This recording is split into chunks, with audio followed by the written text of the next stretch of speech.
2 weeks after the bear attack, Fluffy was alive but not living. Sure, his wounds were healing, his fur was filling in, the limp was barely noticeable, and the dreaded cone of shame was gone. But something deeper had taken root. A heaviness clung to him, like cobwebs he couldn't shake off.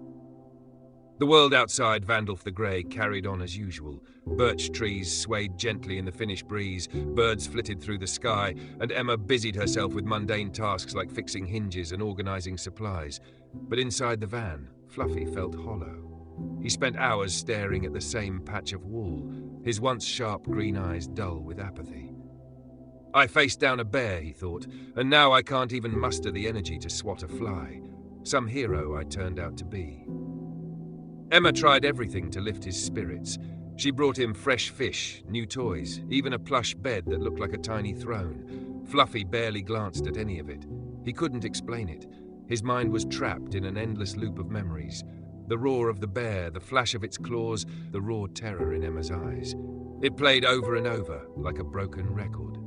The weight of it all bore down on him. He found himself withdrawing from Emma, curling into the smallest possible ball at the farthest corner of the van. He slept fitfully, his dreams haunted by shadows and echoes of growls. Emma, oblivious to his thoughts but acutely aware of his withdrawal, grew worried. She tried coaxing him with treats and extra cuddles, but nothing worked. Her once cheerful humming faded into silence, replaced by the occasional sigh or murmured word of concern. Fluffy's inner monologue grew darker. Maybe this is it. Maybe I've used up all my lives. They say cats have 9, but what if I burn through them all in one night? What's left for a cat like me? I can't even enjoy tuna anymore. The turning point came one quiet evening. Emma had been rummaging through a storage box, her brow furrowed in thought. Fluffy barely noticed. He was too busy staring at nothing, lost in the labyrinth of his mind. Then, suddenly, Emma placed something in front of him. It was a small pile of catnip. At first, Fluffy ignored it, but Emma, persistent as ever, sprinkled a little more on the blanket beside him. The sharp, earthy scent tickled his nose, and despite himself, Fluffy felt a flicker of curiosity. He leaned closer, sniffing tentatively.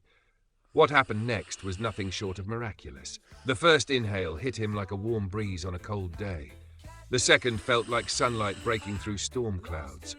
By the third, the world around him shifted.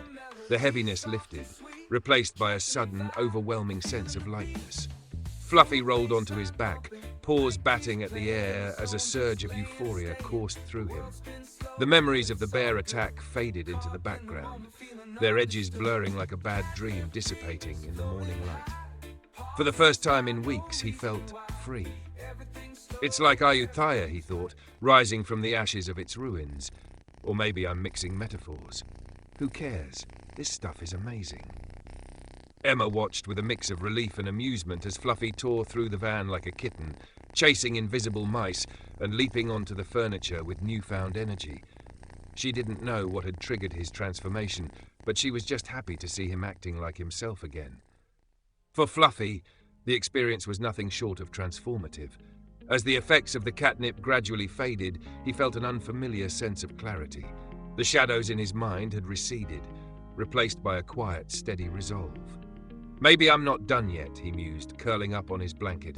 Maybe this is just the beginning of my next chapter. But if another bear shows up, I'm packing extra catnip, and maybe a flamethrower. That night, for the first time since the attack, Fluffy slept deeply and peacefully. Emma, sensing the shift in his demeanor, tucked a small bag of catnip into her pocket. She didn't know what had happened, but she wasn't about to let her furry companion lose that spark again. As the van hummed to life the next morning, Fluffy perched on the dashboard, his green eyes sharper than ever. The road ahead was long, but for the first time in weeks, it didn't feel daunting. I'm back, world, he thought, his tail flicking with determination.